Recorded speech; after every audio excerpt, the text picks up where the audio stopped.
everybody in a circle in the middle of the grass field, and he said, "John, what do you have to say?" Completely just out of the blue, and many of you know, many of you were there. Obviously, most of the multi-sport athletes were not. But I said, life right now for me is difficult. It's hard. Honestly, since then, it's gotten harder. But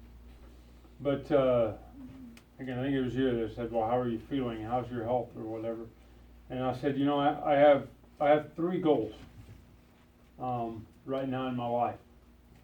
My first one is to coach my daughter's softball team that ends in February, and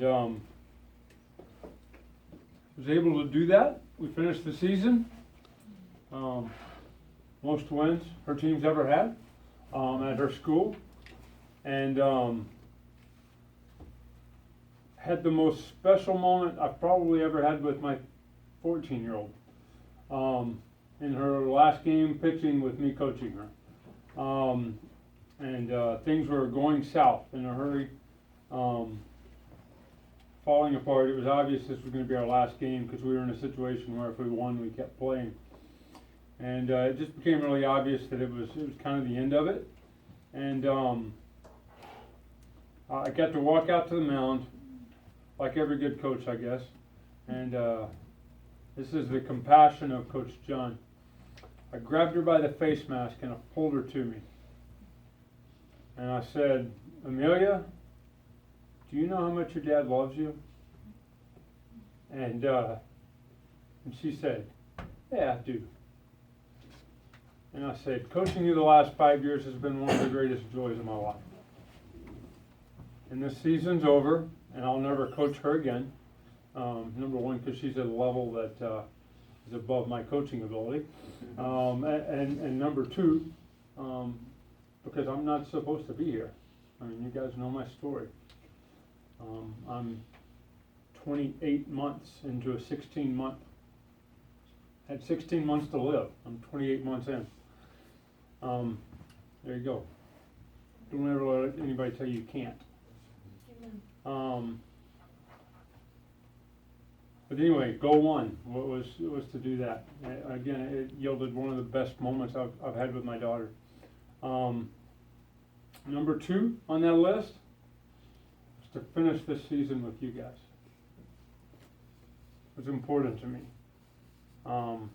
I told Coach Campbell before he hired me. I came in and interviewed. He's like, "Coach, I don't have anybody with Division I experience. You've been in Division I for 10 years. Like, if you want the job, it's yours." I mean, that's after an hour and a half of talking. That was exactly what Coach Campbell said to me. And I said, "Coach, there's something you need to know."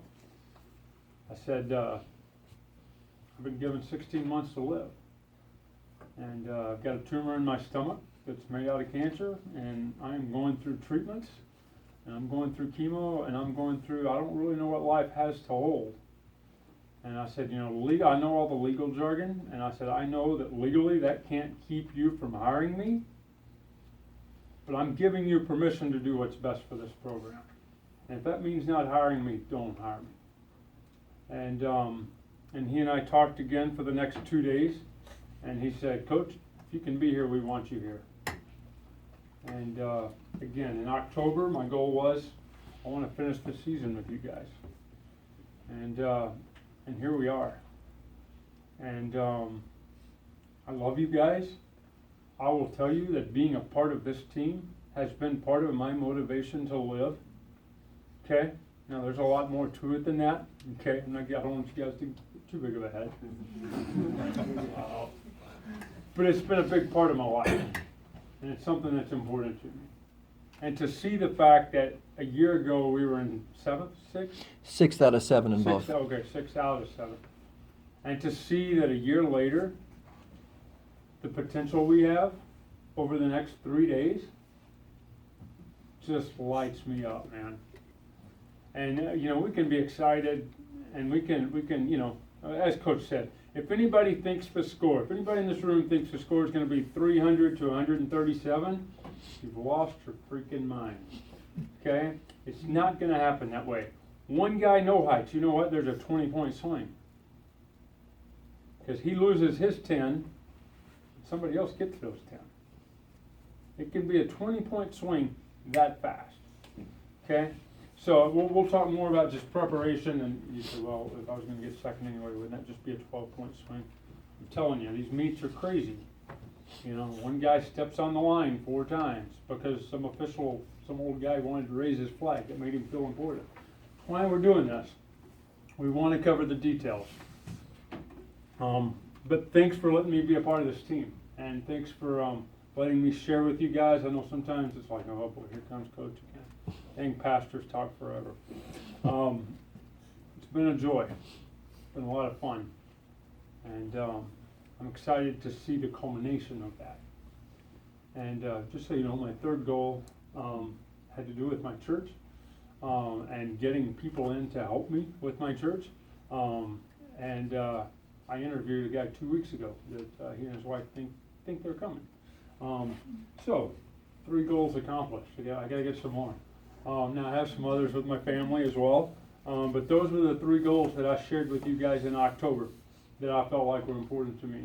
And I just want you to know that every one of you, whether you've been here from day 1, whether you were here in October, or whether you've been here for a couple of days and you're just joining us to help out, okay, it means something. It means something to me if nobody else.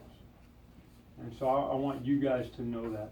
And I was trying to think of just, what's a great spiritual story and life lesson that I can tie into this meeting.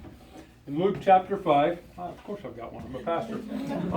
In Luke chapter 5, there's a story of a guy who is completely paralyzed. He's paralyzed, he's laying on a bed, and he can't move. And Jesus is in town, and they've heard about Jesus healing people.